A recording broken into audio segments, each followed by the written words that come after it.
Assalamu alaikum wa rahmatullah, chers élèves. Bienvenue dans ma classe Hors Laos sur Téléécole. Aujourd'hui, chers élèves, on va traiter un chapitre qui est dans le programme de terminal S2. Et le nom de ce chapitre, c'est le calcul intégral. Alors, c'est quoi le calcul intégral au juste, chers élèves? C'est ça que nous allons voir dans ce présent chapitre. Et comme vous voyez au tableau, chers élèves, il y a d'abord une petite historique. Voilà. Ensuite, il y a les objectifs spécifiques qu'on va définir. Les prérequis, c'est ce qu'il faut savoir pour aborder ce chapitre. Ensuite, il y a le plan du cours que vous voyez là. Alors, une petite histoire sur le calcul intégral. On peut dire que les premiers mathématiciens qui ont pensé à faire le calcul intégral, c'est Gottfried Leibniz. Gottfried Leibniz pour étudier ce que nous appelons en analyse le calcul infinitésimal. D'ailleurs, le calcul intégral est l'une des deux branches du calcul infinitésimal. L'autre branche, c'est le calcul différentiel. Alors, pour répondre à des problèmes pratiques, comme pour étudier le mouvement d'un pendule, pour étudier, calculer les longueurs, pour calculer les aires des surfaces, pour calculer les volumes, alors des mathématiciens, comme je l'ai dit tout à l'heure, Gottfried Wilhelm Leibniz, et d'autres mathématiciens comme Lebesgue ou bien Riemann ont élaboré des outils mathématiques qui permettent de répondre à ces préoccupations pratiques. Et ces outils mathématiques sont appelés intégrales.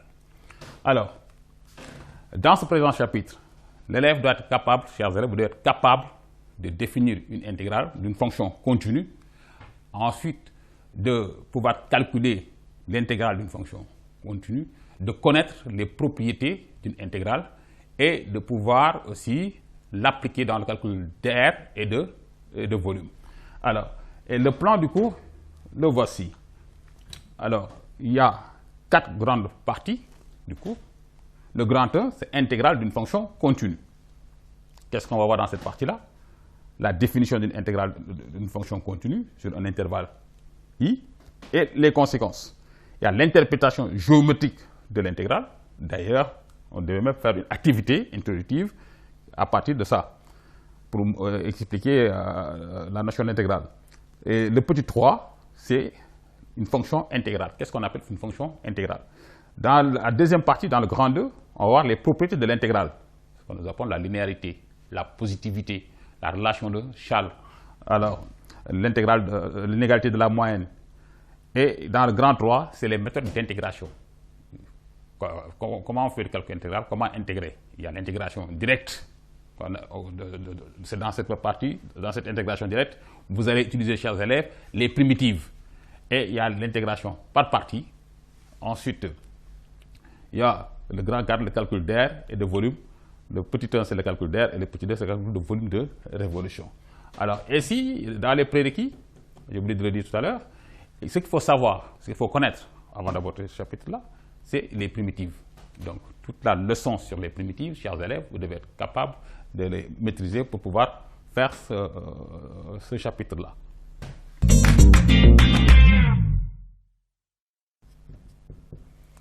Donc, chers élèves, comme je l'ai dit tout à l'heure, on va aborder la première partie, c'est l'intégrale d'une fonction continue. Petit 1, définition et conséquence. On va voir la définition.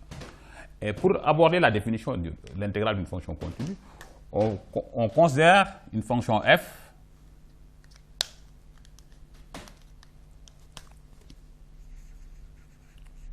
soit f une fonction continue sur un intervalle i AB. Alors ici, chers élèves, la notion de continuité nous permet d'affirmer, d'après le chapitre sur les primitives, que la fonction f admet un ensemble de primitives.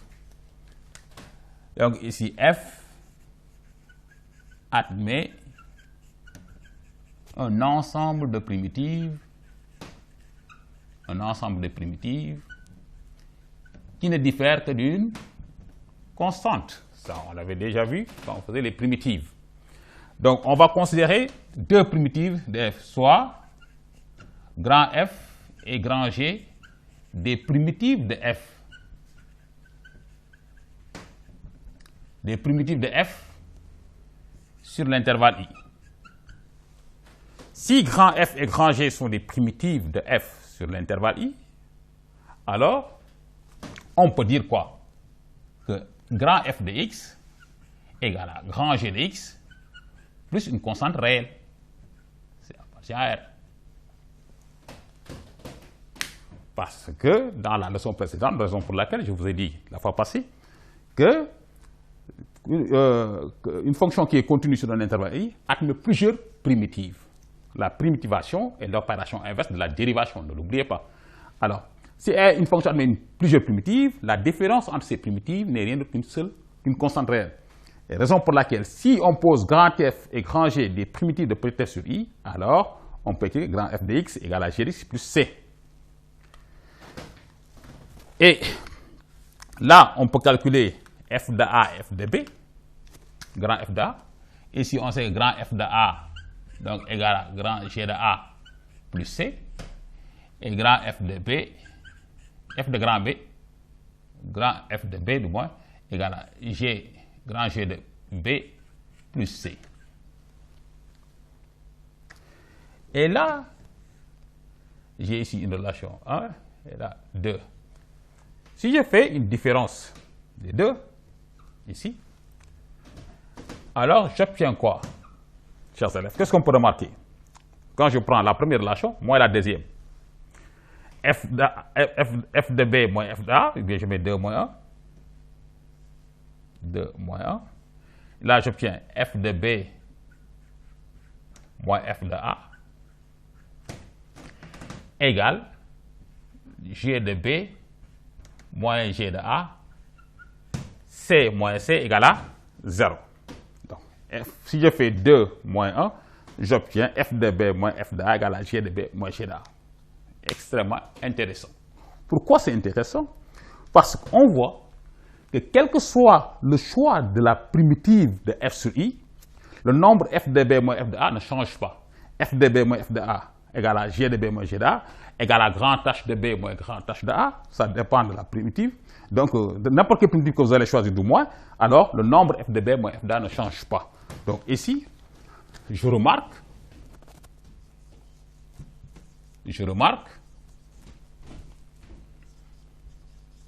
que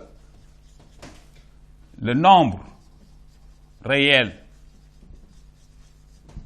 grand F de B moins grand F de A est indépendant du choix,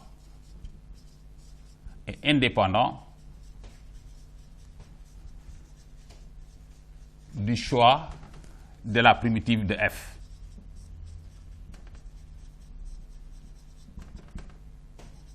De F sur I. Ici, ce nombre-là, le nombre que vous voyez là, il ne dépend pas du choix de la primitive. Comme Modou, vous choisissez H comme primitive, Ndeye Fatou, tu choisis G comme primitive, Ibra, tu choisis F comme primitive.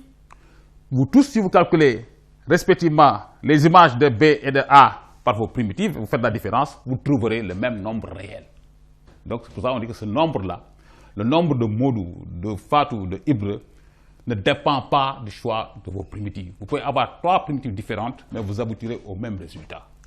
Alors, ce nombre-là, f de B moins f de A, si grand f de B moins grand f de A, c'est ça que nous appelons primitive, et l'intégrale est appelée intégrale de f sur l'intervalle AB. Ici, donc je retiens, ici je retiens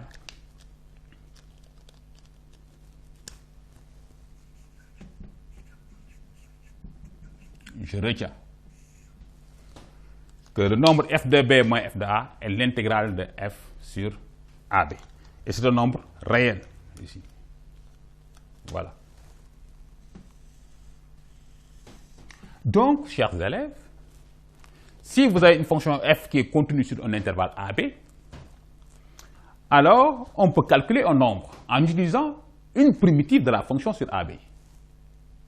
Ce nombre-là, en utilisant une primitive de f sur AB, qu'on calcule à partir de f de B moins f de A, est appelé intégrale de la fonction f sur AB.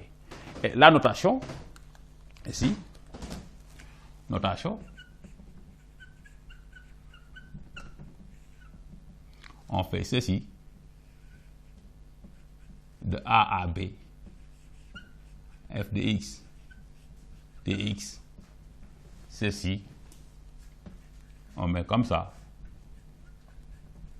pris de A à B. Et ça, c'est égal à f de B moins f de A. Et ça qui est égal à grand f de B moins grand f de A. Donc, ce nombre que nous avons calculé, voilà la notation. Donc, l'intégrale de f sur AB est un nombre réel noté intégrale de A à B de f de x dx, et ceci est égal à f de x pris de A à B, et ce f de x là est une primitive de f qui est là, de f de x qui est là. Et là, on fait ce f de B moins f de A. Alors, ici, ce symbole mathématique est un S long au départ. Ici, c'est une petite histoire. Au départ, c'était un S. Après, on l'a allongé, et le S l'a allongé, comme si on avait tiré ici et là, et ça donne ça. Et ceci, cette notation-là, c'est Leibniz, Gottfried Wilhelm Leibniz, qui l'a donné aux mathématiques. C'est lui. Et l'histoire de ce S-là, pourquoi on a choisi S? Parce que ce S, c'est souma. Souma veut dire somme. Et pourquoi somme? Parce que pour calculer les longueurs, les aires et les volumes, les mathématiciens avaient commencé par faire la somme de longueurs élémentaires, la somme d'aires élémentaires, la somme de volumes élémentaires pour avoir ce que nous appelons aujourd'hui le calcul d'intégrale. Et là, si par exemple on est dans le programme de terminal S1, on allait aborder ce chapitre-là avec les aires. Et vous allez comprendre, chers élèves, pourquoi on a parlé de somme. Parce qu'on a fait la somme de choses élémentaires qui donnent de grandes choses. Donc, et là on dit intégrale, intégrale de A à B.